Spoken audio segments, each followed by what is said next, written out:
That's it, guys. The Gramp'Stang is headed home. So I just got it down on the lift, rechecked all the bolts and nuts, just put a wrench on everything, made sure it was all good and tight, and we're about to start it up, back it out of here, and then you can see part of the trailer over there. Get it in the trailer, and it's headed towards California first thing in the morning. I suppose just a quick overview is in order. So we did, of course, we cleaned up a little bit of the wiring. Wasn't a whole lot to do there other than we had some burned wires in the back here where they were laying against the head and the exhaust. So we fixed those and then re-loomed everything that was affected. Of course, we added AC, changed out the radiator hose, got one that fit a little better. Really, the only other thing we did in here was oil change and new spark plugs and new header gaskets.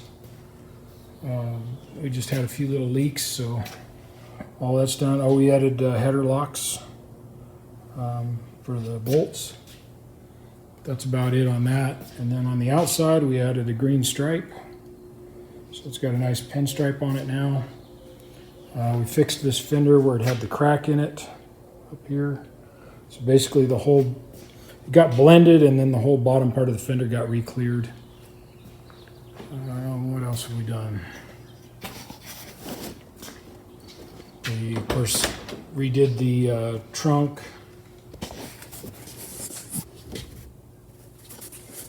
Okay, so we've cleaned all that up, put a stereo in it, made everything in the center console function. We added gauges. Of course, we added the new power steering system. All the interior lights are now LED, and all of them work. So that's kind of a first time ever kind of thing.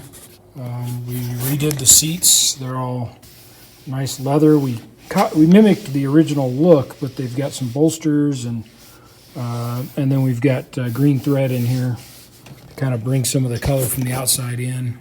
So as part of the stereo, we added the plate back here in the back with speakers. For the trunk, we've got some of the owner's stuff going back with them, but you can kind of make out that we painted everything. We insulated everything under the trunk or under the floor to try and quiet down the fuel pump. It looks a whole lot more finished now.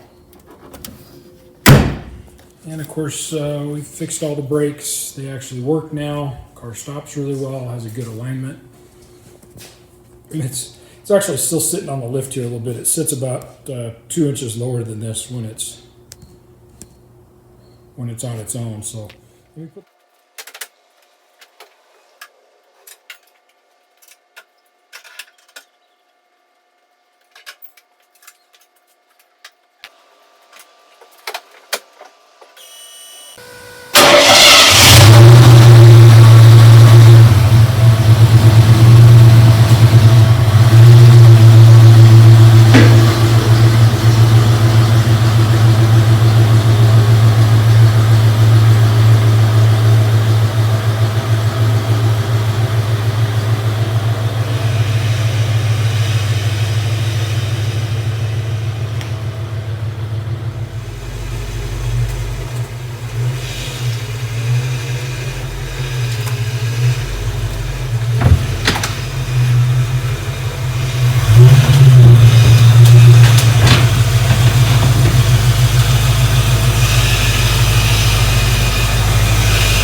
Well, two things here. So you saw me try and cross the rear tie downs, and that's the way I usually like to do it, is cross both the front and the rear. Car can't move forward or back, or it's not really going to go side to side anyway, but just as extra security. Problem is, on the front and on the rear, if I crossed them, I was going to get into some suspension pieces in the front, and the rear I was going to get into the brake cables for the parking brake. So it was, the back, it would have done damage to the car. In the front, it probably would have done damage to my straps and tore them up, which isn't safe either. So everything's just in line. It's going to be just fine towing it down the road. And we're going to take it about 320 miles or so tomorrow morning, and then the owner's going to pick it up and be on their way with it. So, and he's planning to drive it, so basically the last 500 miles from there home. And this just makes it to where right now we're still under the whole coronavirus thing, so I really can't even do more than say hey and give an elbow bump or something, or I guess a 6-foot pole bump. But kind of the idea here is that there are no flights into the area right now because of the coronavirus. The one or two that are still scheduled or not actually flying, they're canceling them pretty regularly. So it's just not worth taking the risk of trying to get up here. And then for him, it would still be like nearly a 10-hour drive. So this way, we're going to drive part of it, he's going to drive part of it, and everybody will be happy. So again, thanks for watching. Please like and subscribe, and I hope you've enjoyed the series on the Gramp'Stang. If you haven't seen very much of it, go back and check it out. It's about 8 or 9 videos on it. So have a great day.